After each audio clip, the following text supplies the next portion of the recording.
The last shadow in your room isn't yours. Don't turn around. Part 1. The First Night, 5,000 Words. Lena had always been a rational person. A former nurse, she believed in science, in logic, in things she could see and touch. But that was before the shadows started moving on their own. It began on a Tuesday. Eli, her 2-year-old son, had been fussy all day, clinging to her leg, whining in a way that set her teeth on edge. She chalked it up to teething, to exhaustion, to the storm clouds gathering outside. But when she put him to bed that night, he refused to let go of her shirt, his tiny fingers gripping the fabric like a lifeline. "No, Mama," he whimpered, his wide eyes darting around the room. "Bad man here?" Lena's stomach dropped. "There's no bad man, sweetheart," she soothed, though her skin prickled. The room was empty, the house was locked. But Eli wasn't a liar. He was too young for that. She stayed until he fell asleep, then crept out, leaving the door slightly ajar. That was when she saw it. A shadow, long, stretched thin like taffy, standing at the end of the hallway. It wasn't cast by anything. No furniture, no lamp, no tree outside the window.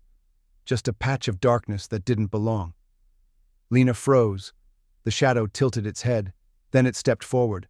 She slammed the door shut, her breath coming in ragged gasps. Behind her, Eli slept soundly, undisturbed. It was just her imagination.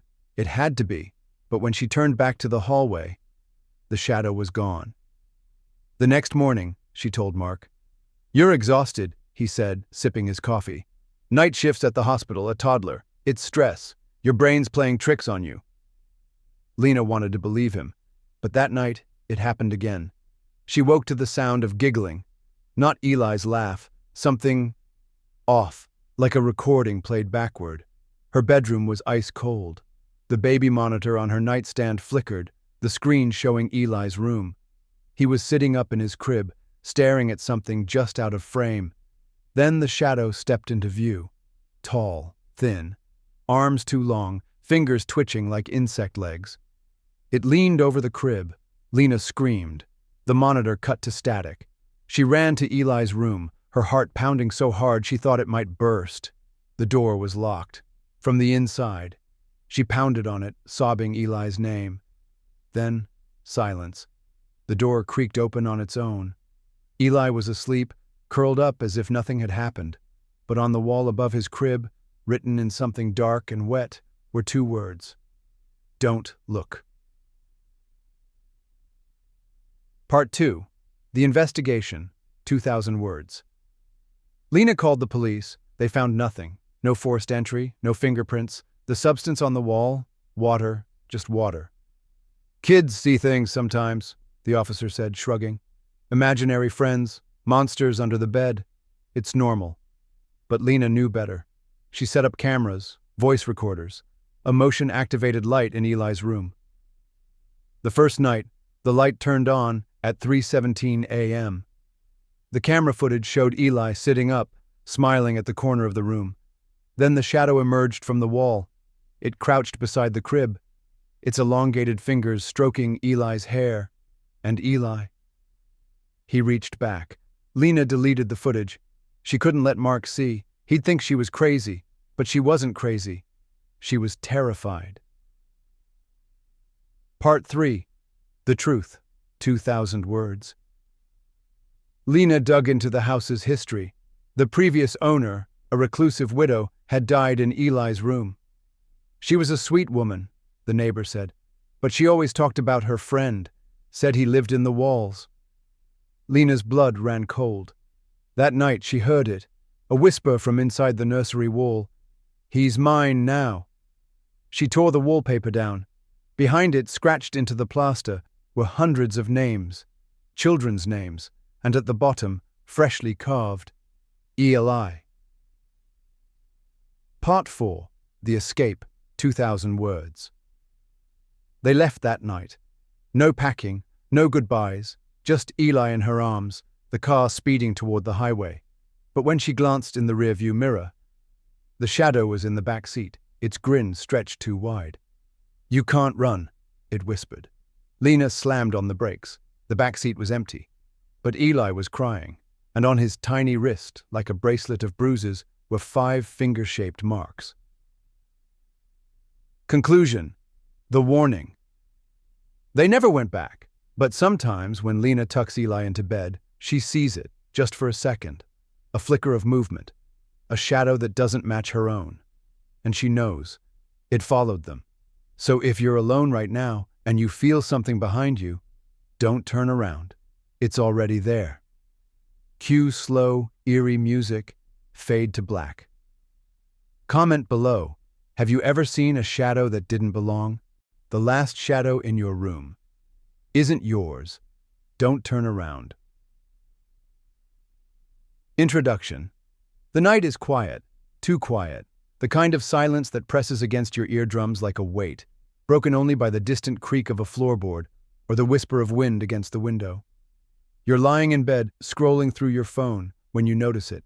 A shadow, long and thin, stretches across the wall beside you. You freeze. Your own shadow is beneath you, cast by the dim glow of your screen. So why is there another one? You tell yourself it's just a trick of the light, a stray reflection.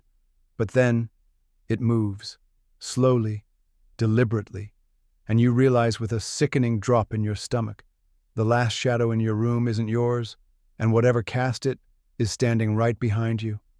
Chartreuse body. Part 1. The first night. Emily had always been a light sleeper. Ever since her son Noah was born, she'd wake at the slightest sound. A whimper, a rustle, the soft creak of his crib. But tonight was different. Tonight, she woke to silence. A cold draft slithered across her skin as she sat up, rubbing her eyes. The baby monitor on her nightstand emitted a soft, staticky hum, the screen displaying Noah's room in grainy black and white. He was asleep, his tiny chest rising and falling in the dim glow of his nightlight. Then she saw it. A shadow, tall, impossibly thin, loomed over the crib. It wasn't Noah's. It wasn't hers. Her breath hitched as the figure tilted its head, as if sensing her gaze through the monitor. The screen flickered. When the image returned, the shadow was gone. Emily's heart pounded as she rushed to Noah's room, her bare feet slapping against the hardwood. She threw open the door, flicked on the light.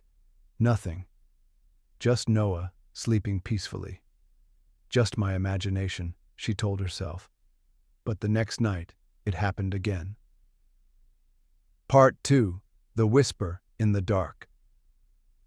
Noah had started crying at exactly 3:17 a.m. Not his usual hungry whimper. This was a scream, raw and terrified.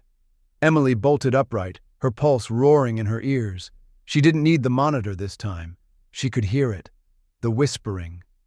A voice, too low to make out words, murmuring just beyond Noah's door. Her hands shook as she reached for the knob. The whispering stopped. Inside, Noah was standing in his crib, his tiny fists clenched, his face streaked with tears. His wide, unblinking eyes were fixed on the corner of the room. Emily followed his gaze. The shadow stood there, long, distorted, its edges shifting like smoke. And then, in a voice that wasn't a voice, a sound that slithered straight into her mind, it spoke. He sees me. Part 3. The Reflection. Emily stopped sleeping. She installed cameras, left lights on, even slept in Noah's room. But the shadow always returned. One night, exhausted, she stumbled into the bathroom, splashing water on her face. When she looked up into the mirror, her blood turned to ice.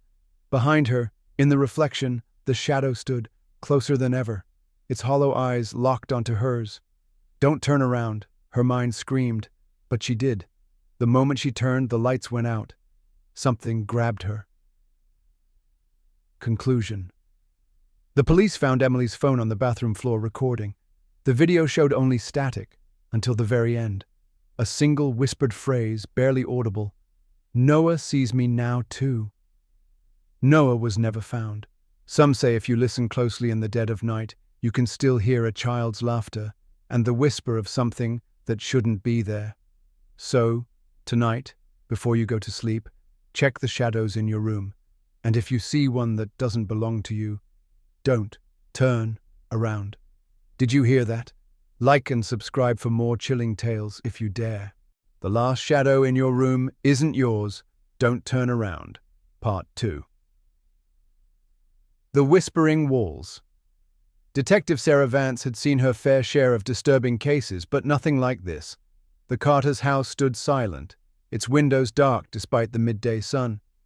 Inside, the air was thick with the scent of dried crayons and something else, something sour, like old breath.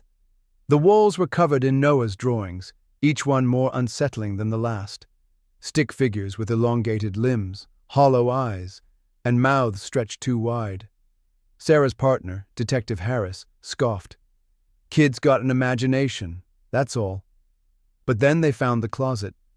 Emily Carter had been clawing at the back of it, her fingertips raw and bloody. The wood was gouged in deep, frantic scratches, forming words. They're in the walls. Sarah ran her fingers over the grooves. That's when she heard it. A whisper, so faint it could have been the wind, but there was no wind, no open windows. Sarah! Her blood turned to ice. That wasn't Harris's voice. Harris frowned. You okay? You look like you've seen a ghost. Sarah swallowed hard. We need to check the walls. They pried open a loose panel near Noah's bed. Inside, the space between the walls was wrong, too deep, too dark, and the smell, rotting meat and wet earth. Harris shone his flashlight inside. Something moved. A hand, pale and too long, fingers twitching like spider legs, slithered back into the darkness. Harris stumbled back. What the hell was... A whisper, this time louder, from every direction at once. You looked. Then the lights went out. The crawling dark.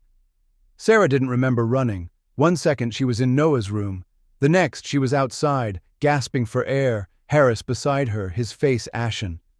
We're calling for backup, he panted. This isn't right.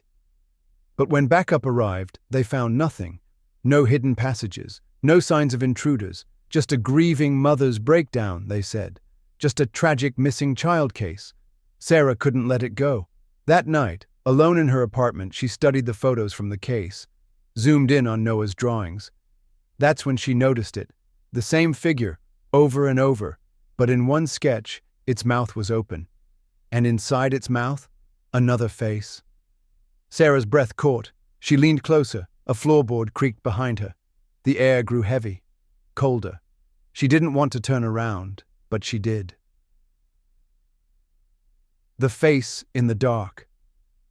It stood in the corner of her bedroom, tall, too tall, its limbs bent at impossible angles. Its face was smooth, blank, like a mannequin. Then its mouth opened, wider, wider, until its jaw unhinged like a snake's, and inside, another face, Noah's. His eyes were black, his smile too wide. You looked, he whispered.